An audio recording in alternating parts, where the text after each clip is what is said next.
to product development and innovation, right? We talked about lead users, who are the people that sort of want something from your product, but it's not currently available, so they would take the extra step in order to customize your product to meet their needs. And we really talked about how you can actually identify those users and make sure that you actually empower them to innovate for your company, for your business. Right? And then I gave you those 3 examples. Community can help you build new products, community can help you change old products, and community can help you adjust strategy. Right? And those were the 3 key sort of ways in which I saw community contributing to the bottom line.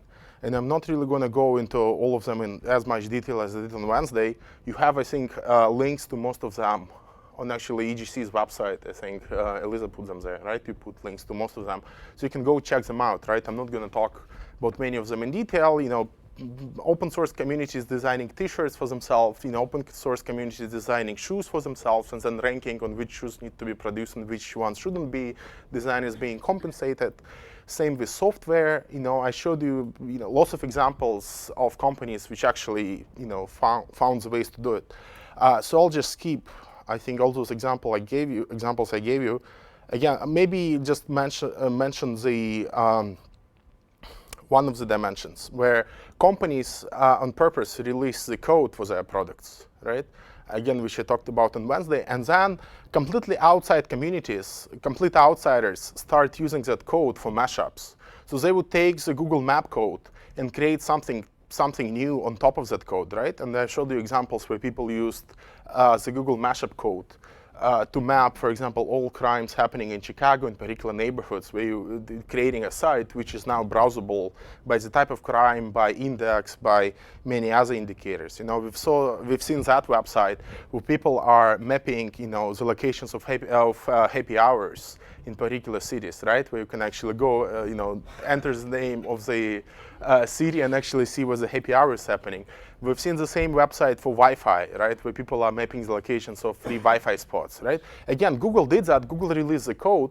Outside communities started finding new ways in which this code can be used, right? And again, what Google is doing is they're looking at how these companies are using Google code, and they are coming up with better corporate strategy, right? So now Google, after probably seeing this, the free Wi-Fi, they realize that they need to have more wireless spectrum, right? So they're actually going out and buying more Wi-Fi, right? Again, Google didn't have to do anything other than release the code, which then other people modified and did something new on top of that, right?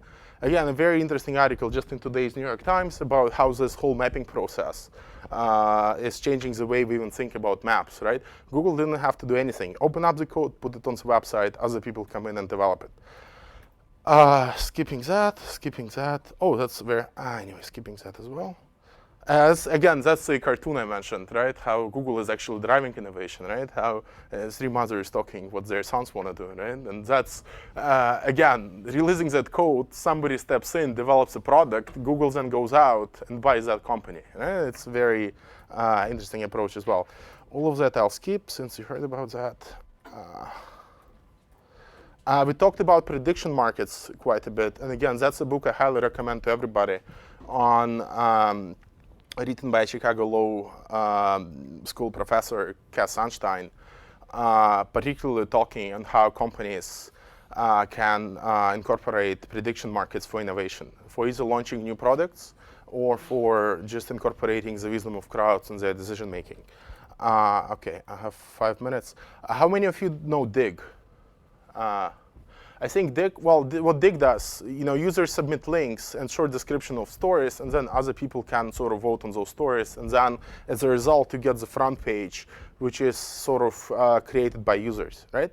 And it's sort of an interesting social news concept. What I particularly like about Dig is that you can see in how their user base is reacting to Dig strategy. You can actually see how they're changing it. And I'll give you a particular example.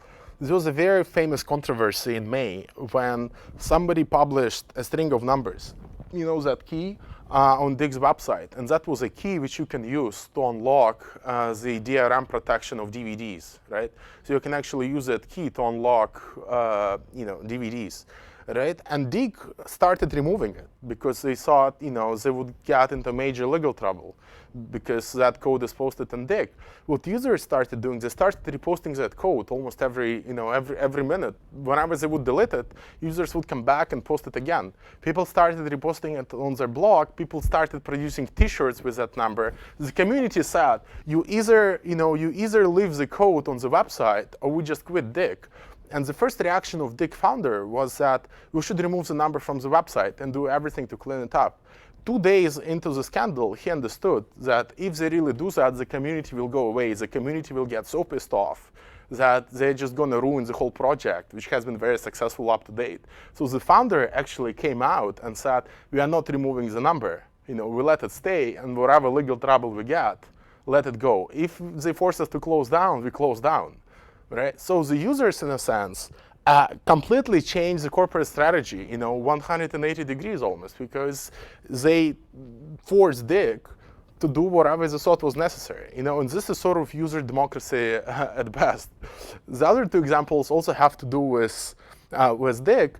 This concept of social news, where users are voting on stories, and that creates a front page, is also leading to very innovative companies, like, for example, Subvert and Profit.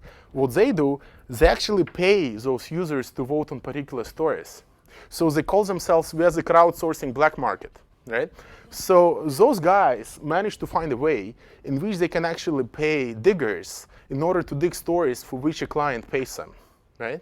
And it's crucial for you to understand how this works, because now Dig is looking at how this company is working and modifying their voting mechanisms to make sure that their mechanism cannot be tricked, right?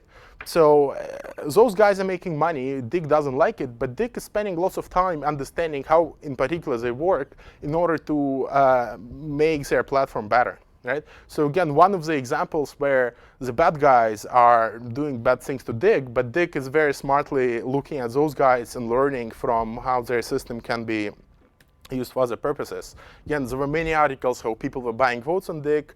Dig is looking into that in order to modify the community rules, and many other things. And you even see it emerging on blogs. Now, right now, there is a company to which you can pay, right?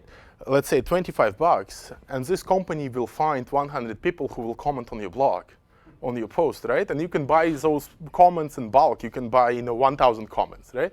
So, you see very creative initiatives emerging which are trying to disrupt this whole Web 2.0 environment, this atmosphere of openness and this atmosphere of sharing.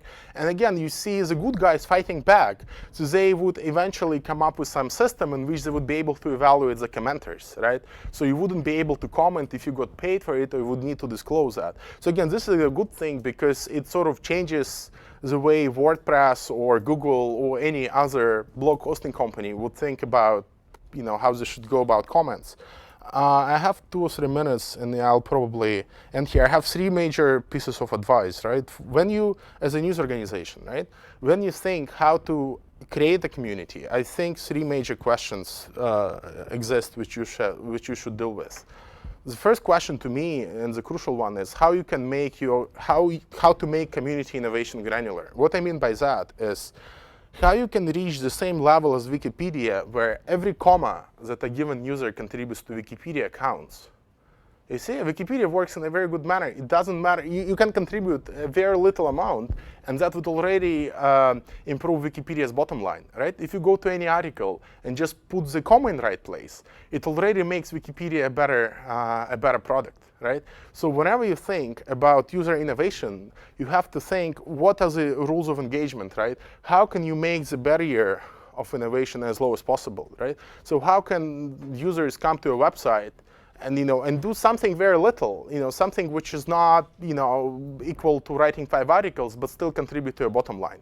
I think this is very important. And the 2 examples I usually give here is, the scientific community realized that, in NASA, the Space Institute in the States particularly realized that when in 2003, they asked computer users to donate their idle computer power, right? So just install a little program on your PC, and whenever you're not doing anything on your computer, it would run some processes in the background and then send back the materials back to NASA, right? And that actually created the most powerful computer in the world. right? It was more powerful than any IBM or any other servers that existed back at that time, right? And again, you as a user didn't have to do anything. All you had to do is just install a little